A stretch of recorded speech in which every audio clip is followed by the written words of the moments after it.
Apple orchard में सबसे बड़ा कंफ्यूजन होता है कि कट मारना कहाँ है। एक गलत कट मार दिया तो पूरा का पूरा पेड़ पत्तों का जंगल बन जाता है, और अगर एक सही कट लग गया तो वही पेड़ फूलों से भर जाएगा। आज हम इस वीडियो में प्रूनिंग की साइंस को समझेंगे, इसको तोड़ के एक एक चीज को।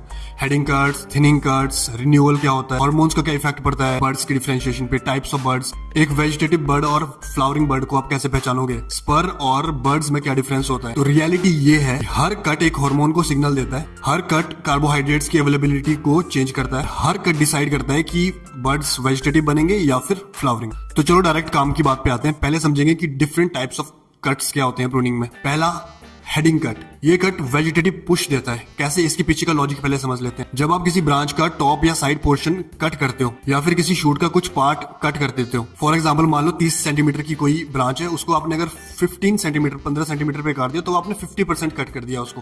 तो इससे क्या होगा, पेड़ को ये सिग्नल जाता है कि मेरा काफी ज्यादा नुकसान हो गया है, मेरे को रिप्रोडक्शन करने की जरूरत नहीं है, मेरे को अभी वेजिटेटिव ग्रोथ की जरूरत है। तो वो और ज्यादा वेजिटेटिव ग्रोथ को बढ़ा देता है। तो इसलिए वो जिस ब्रांच को आप जितना ज्यादा काटते हो वो उतना ज्यादा और भागती है। और यही दूसरी तरफ अगर आप एक अच्छी खासी लेंथ की ब्रांच को जस्ट शुरुआत से 10 से 15% काटोगे तो वो एक लिमिटेड लेंथ के साथ बढ़ेगी और उसमें रिप्रोडक्टिव ग्रोथ मिलेगी, आपको फ्लावर्स देखने को मिलेंगे, फ्रूट देखने को मिलेगा। इसके पीछे की साइंस समझो कि आप कट करके उस ब्रांच की एपिकल डोमिनेंस को तोड़ देते हो। ऑक्सीजन हार्मोन जो टॉप में बनता है ना किसी भी ब्रांच के, उसकी कंसंट्रेशन कम हो जाएगी तो लेटरल जो साइड की ब्रांचेस है वो ज्यादा बढ़ जाती है। इसका यूज है शुरुआत के 3-4 साल में, अगर आप पेड़ का इनिशियल स्ट्रक्चर बना रहे हो, शेप बना रहे हो, या कोई पुरानी ब्रांच है जिसको आपने फिर से रीएक्टिवेट करना है। बट हमेशा ध्यान रखना कि 5 से 6 साल से ऊपर के जितने भी पेड़ है उनमें ये कट नहीं लगाना, क्योंकि उससे ज्यादा वेजिटेटिव ग्रोथ बढ़ेगी और फ्रूटिंग कम। हेडिंग कट की कुछ अलग अलग वेरिएशंस होती हैं, जैसे स्टब कट और डच कट। स्टब कट क्या होता है, जब आप किसी ब्रांच को एक छोटा सा पार्ट छोड़ के काटते हो।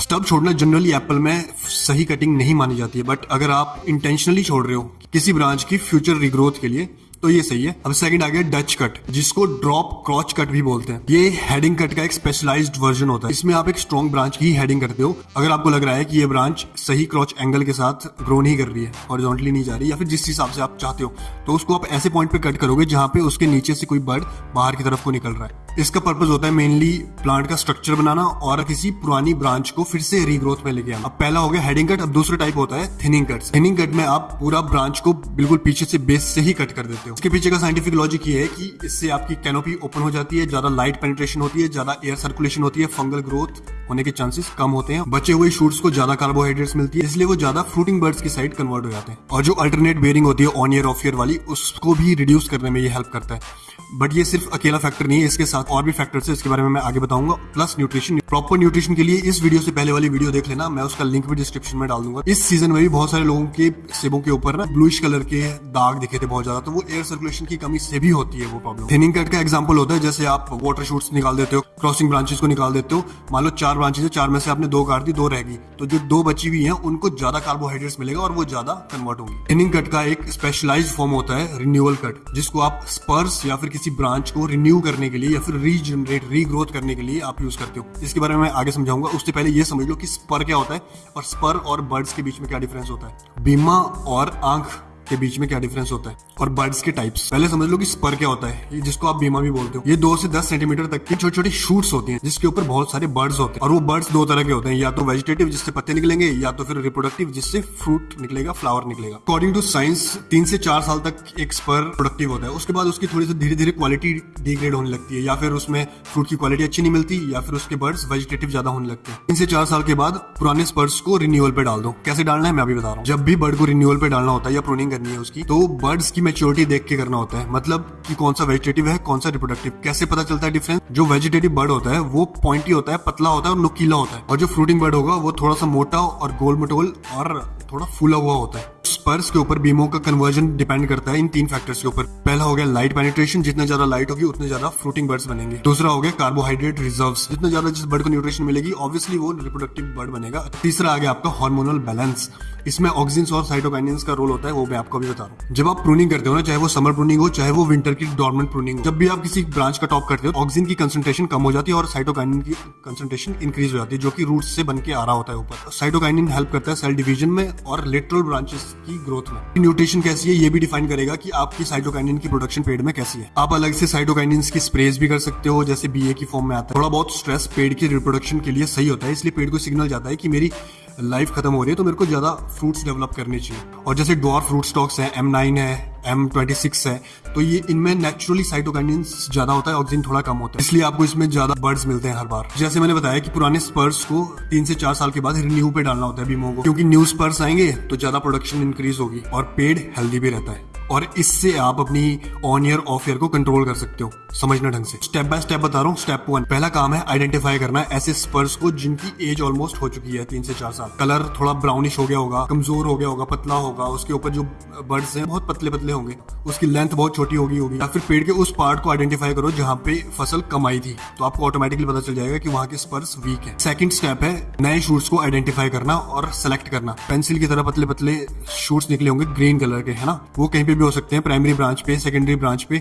उनकी पोजीशन इंपॉर्टेंट है, ज्यादा डेंस नहीं करना, और अगर बाहर की तरफ उनकी डायरेक्शन हो तो ज्यादा बेटर है। अब स्टेप नंबर 3 है रिन्यूअल पॉइंट्स को सिलेक्ट करना है, कौन कौन से बीमों को रिन्यूअल पे डालना है और कहाँ कहाँ कंप्लीटली न्यू स्पर को लेके चलना है। हमेशा कोशिश करना है कि 1 से 2 नए बीमे हर साल आप लेने की कोशिश करो, और एक साथ ही सारे के सारे पुराने बीमों को रिन्यूअल पे मत डाल देना, उससे पेड़ ज्यादा स्ट्रेस में चले जाएगा। स्टेप नंबर 4, अब आती है बारी कट मारने की। अगर तो आप किसी पुराने स्पर को रिन्यूअल पे डाल रहे हो तो आप डच कट मारोगे, ऐसे किसी एक स्ट्रॉन्ग बर्ड के बाद, उससे बाद वाला पोर्शन कट कर देंगे हम, या फिर आप वहां पे थिनिंग कट मारोगे अगर आपको वहां पे नया स्पर मिल गया है तो। स्टेप नंबर 5 है डेंसिटी को मेंटेन करना। 6 से 10 स्पर एक नॉर्मल सेकेंडरी ब्रांच के ऊपर बहुत होते हैं, या फिर आपको देख के पता चल जाएगा कि कहाँ पे ज्यादा स्पर बन रहे हैं, तो मेरे को वहां पे क्वांटिटी कम करनी है, सो दैट हमारा सेब भी हेल्दी बने। स्टेप नंबर 6 है आपका कि हर साल मॉनिटर करना है। पिछली साल मैंने कहाँ पे रिन्यूअल पे डाले थे, तो हर साल 2 से 3 स्पर्स को ही रिन्यूअल पे डालना है, क्योंकि ज्यादा को डाल दोगे तो पूरी पूरी कैनोपी की शेप बिगड़ जाएगी। नए स्पर और पुराने स्पर के बीच में विजुअल डिफरेंस क्या होता है, आप कैसे देख के पहचान सकते हो, ये मैं फिर से बता देता हूँ, क्योंकि प्रूनिंग के टाइम पे ये बहुत इंपॉर्टेंट होता है। तो जो एक नया स्पर होगा वो पेंसिल थीन होगा, पेंसिल की तरह बिल्कुल पतला, एंड 1 ईयर की ग्रोथ होगी, ग्रीन होगा, उसके ऊपर हेल्दी बर्ड्स होंगे। वहीं पे जो पुराने स्पर्स होंगे वो ब्राउनिश कलर हो जाएगा उसका, उसके ऊपर जो बर्ड्स होंगे वो बहुत वीक हो गए होंगे, या वो पतला हो गया होगा स्पर, या उसकी लेंथ छोटी होगी व्हाटएवर, आपको देख के पता चल जाएगा। तो अब थोड़ा समराइज कर लेते हैं। तो अगर 1 से 4 साल का पौधा है, उसकी हमने अभी शेप बनानी है, तो उस पर आप हेडिंग कट मार सकते हो, या फिर अगर आपने किसी ब्रांच को लंबा खींचना है, चाहे वो वर्टिकल मेन लीडर हो या फिर वो कोई प्राइमरी ब्रांच हो, और अगर पेड़ 4-5 साल से बड़ा है तो वहां पे आपने थिनिंग कट मारना है, या फिर आप स्पर रिन्यूअल कट्स मारोगे, क्योंकि उससे हमें फ्रूट चाहिए बेसिकली। हर साल प्रूनिंग करते टाइम ये चीजों का ध्यान रखना है कि डेड जितनी भी ब्रांचेस हैं उनको हटा दो, बीमारी वाली जितनी ब्रांचेस हैं उनको हटा दो, जो ब्रांचेस आपस में क्रॉस कर रही हैं, टकरा रही हैं, उनको हटा दो, वाटर स्प्राउट्स को निकाल दो, और जहाँ पे स्पर्स बहुत ज्यादा क्राउडेड हो रहे हैं उनको थोड़ा सा कम कर दो। जब भी आप कोई कट मारने जाओगे तो अपने दिमाग में एक क्वेश्चन खुद से पूछना कि मेरे को इस ब्रांच से क्या करवाना है, मेरे को शूट चाहिए यहाँ पे या फिर फ्रूट चाहिए। और भाई अगर आप प्रूनिंग करना जानते हो ना, तो आप एक आर्टिस्ट हो, तो उस पर प्राउड फील करो, क्योंकि आपका एक एक कट डिफाइन करता है फ्रूटिंग एंड वेजिटेटिव ग्रोथ को। एक अच्छी क्रॉप के लिए 3 चीजें इंपॉर्टेंट होती हैं, अच्छी प्रूनिंग, अच्छी न्यूट्रिशन और अच्छी पॉलिनेशन।